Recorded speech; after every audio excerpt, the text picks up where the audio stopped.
Kaya nagtitrend na naman itong mga videos ng realistic figurine AI. Turo ko sa inyo ngayon kung paano ito gawin. Ngayon pumunta muna tayo sa ating TikTok application. Ito siya, syempre. Tapos ngayon pumunta tayo sa ating search bar. Ito yung aking search bar. Ito yung aking search. Sway Dance AI Effect. Ayan. Copyright ako, walang tumigil ka dyan. Ito yung ating pipindutin itong AI Sway Dance. Ayan. Tapos pindutin lang ang use this effect.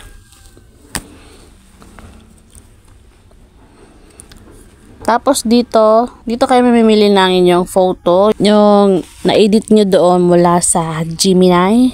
Pwede naman itong pindutin nyo para makita nyo lahat. Ito. Ako pindutin ko yan, tapos loading. Hanapin ko lang yung gusto ko. Ito. Ito ang kapatid ko. Ayan. Ayan.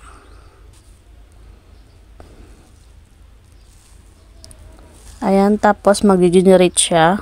Antay lang natin ng ilang minuto. Your effect is generating 5 minutes left.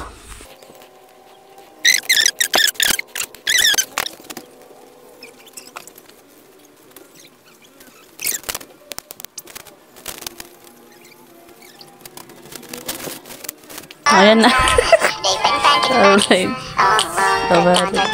Galing-galing. Ang galing-galing namang sumayaw. Ngayon, kung gusto nyo siyang i-save, pwede kayong mag-click dyan sa arrow na yan. Ito siya. Tapos, click nyo lang yan. Pagka-click nyo po dyan, meron pong lalabas na, ayan. Nakalagay yung save. Pinutin nyo po yung save. Tapos, ito po, dito pili po kayo. Dapat yung pili nyo po yung post to save without watermark para pag na-upload nyo siya or na-save nyo siya, wala kayong makitang watermark ng TikTok. Kaya, tapos ngayon, wait, ayan, na-uploaded na siya. Meron ka nang uploaded sa TikTok, meron ka pang nakasave na video sa inyong device. So, punta pa tayo sa ating videos.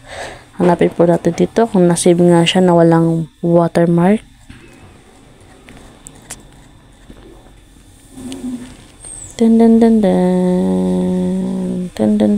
Ayan nga. Ayan yung video. Ayan. Ito na siya. Nakasave na siya sa ating mga device.